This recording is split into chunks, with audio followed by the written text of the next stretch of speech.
अस्सलाम वालेकुम। आप देख रहे हैं कॉनैंस किचन। कॉनैंस किचन में आज हम बनाने लगे हैं ढाबा स्टाइल दाल फ्राई। इसके लिए बहुत थोड़े से इंग्रेडिएंट्स चाहिए होते हैं। सबसे पहले मैंने 300 ग्राम दाल ली है। इसको मैंने 2 घंटे के लिए पानी में भिगो दिया था और ये अच्छे से फूल गई है। अब मैं इसको पानी डाल के हाफ लीटर में पानी डाल के आधा चाय का चम्मच नमक डालूंगी और इसको अच्छे से बॉईल करने के लिए रख दूंगी। दाल मैंने बॉईल करने के लिए रख दी है और जैसे ही इसमें बॉईल आएगा तो मैं इसका फ्लेम जो है वो लो कर दूंगी। अभी मैंने फुल फ्लेम पे रखी है और मैंने सिर्फ इसमें नमक डाला है और मैंने कोई चीज़ का इस्तेमाल नहीं किया। और इसको इतना गला लेंगे कि ये फुल डन हो जाए, अच्छे से गल जाए।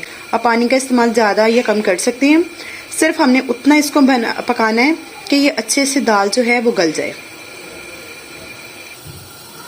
अपने बाकी इंग्रेडिएंट्स पे आ जाते हैं। सबसे पहले हमें चाहिए प्याज। मैंने 2 मीडियम साइज की ली है, 2 टमाटर लिए हैं, लंबा कटा हुआ अदरक लिया है, हरी मिर्चें ली हैं 3 से 4 अदद, थोड़ा सा हरा धनिया लिया है, 1 टेबलस्पून मक्खन जाएगा, 1 चाय का चम्मच नमक जाएगा, 1 चाय का चम्मच लाल मिर्च का powder, half tea spoon chicken powder, 1 tablespoon सूखा धनिया जाएगा और हल्दी जाएगी 1 टीस्पून, 1 कप ऑयल जाएगा। बनाना स्टार्ट करते हैं। एक पैन ले लिया मैंने, उसमें मैं ऑयल डाल दूंगी 1 कप।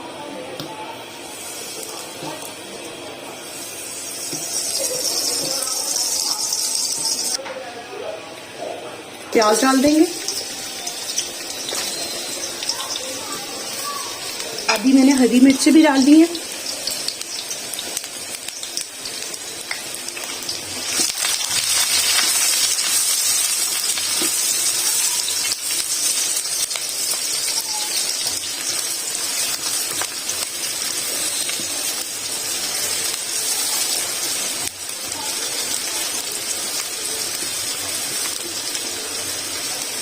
ये देखिए,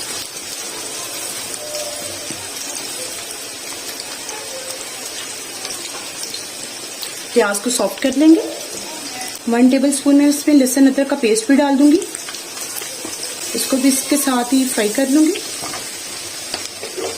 अब इसके साथ ही मैं इसमें टमाटर डाल दूंगी। टमाटर को भी सॉफ्ट कर लेंगे। सब मसाले भी मैंने इसमें ऐड कर दिए हैं। थोड़ा सा पानी ऐड करूंगी ताकि मसाले वगैरह जले ना। इसमें थोड़ा सा पानी ऐड कर दूंगी ताकि ये मसाला जो हमारा टमाटर और प्याज जो नज़र आ रहा है ये अच्छे से हमारा सॉफ्ट हो जाए। पानी को ड्राई होने तक पका लेंगे। जी ये देखें, ये अच्छे से हो गया। अब जो दाल हमने बॉईल की थी वो इसमें डाल देंगे। दाल बहुत अच्छे से हमारी बॉईल हो गई है। अब मैं ये दाल डाल दूंगी इसके ऊपर। इसको मैंने स्ट्रेनर से स्ट्रेन कर लिया।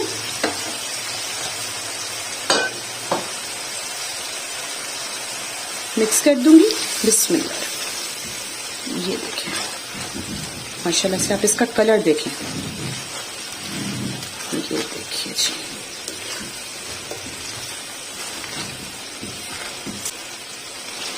अब इन मसालों के साथ इसको थोड़ा सा पकाएंगे ताकि सारे मसाले का फ्लेवर जो है दाल में चला जाए। इसको पानी को फेंकना नहीं है क्योंकि सारी अफादियत उसमें है, सारा जायका उसमें है। अब अगर हमने इसमें थोड़ा सा पानी ऐड करेंगे तो हमने वही वाला दाल वाला पानी ऐड करेंगे, ज़्यादा नहीं, थोड़ा सा, तकरीबन 1 कप।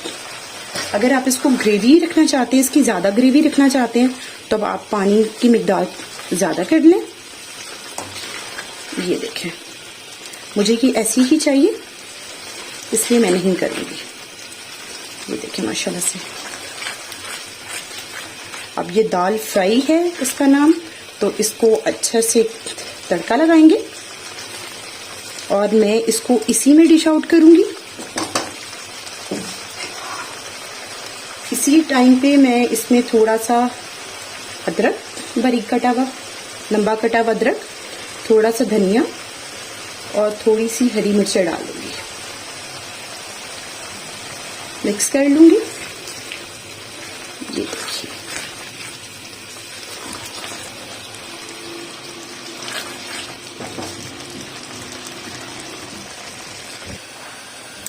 जी अब लगाएंगे हम तड़का। पैन ले लिया, उसमें मैं मक्खन डाल दूंगी।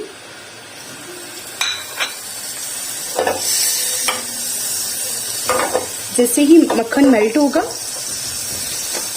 तो मैं इसमें 1 चाय का चम्मच जीरा डाल दूंगी।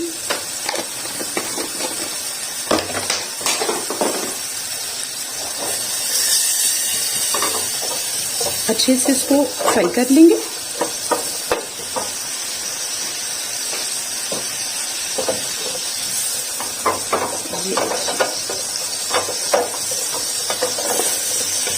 बहुत प्यारी मक्खन की खुशबू आ रही है। मैंने इसमें कोई ऑयल नहीं डाला, बस ये हमारा हो गया। अब इसके ऊपर हम ये बिस्मिल्लाह दाल के ऊपर ये मक्खन वाला तड़का डाल दूंगी। इसको थोड़ा इसमें से मिक्स करके ताकि अच्छे से मीठ हो जाए। मिक्स कर लूंगी, थोड़ा सा इसको मिक्स कर लेंगे। ये देखें माशाल्लाह से आप इसकी लुक देखें कितनी अच्छी लग रही है। माशाल्लाह से आप इसकी लुक देखें कितनी अच्छी लग रही है।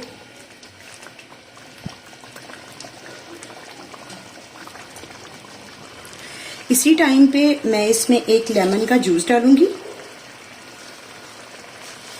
मुझे पसंद है तड़के वाली दाल में ऊपर से लेमन डालना। आप लास्ट टाइम पे भी डाल सकते हैं, इसको जब आप सर्व करने लगे तब भी डाल सकते हैं। और 1 चाय का चम्मच मैं इसमें गरम मसाला डालूंगी।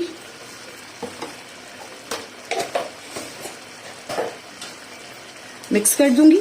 ये देखें माशाल्लाह से आप इसको देखें कितनी अच्छी बनी है, बहुत प्यारी बनी है। जरूर बनाइएगा, मेरी वीडियो को लाइक कीजिएगा। ये देखिए फाइनल लुक आप इसकी देख लें।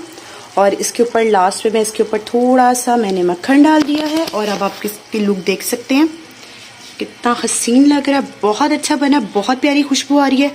जरूर बनाइएगा, मेरे तरीके से बनाइएगा, कोनैन किचन के तरीके से बनाइएगा। अगर आपको मेरी रेसिपी अच्छी लगी है तो मेरी वीडियो को लाइक कीजिएगा और मेरे चैनल को सब्सक्राइब कीजिएगा और बेल आइकन को जरूर प्रेस कीजिएगा ताकि आपको मेरी हर नई आने वाली वीडियो का नोटिफिकेशन मिलता रहे। दुआ में याद रखिएगा और अपना फीडबैक देते रहिएगा। अल्लाह हाफिज।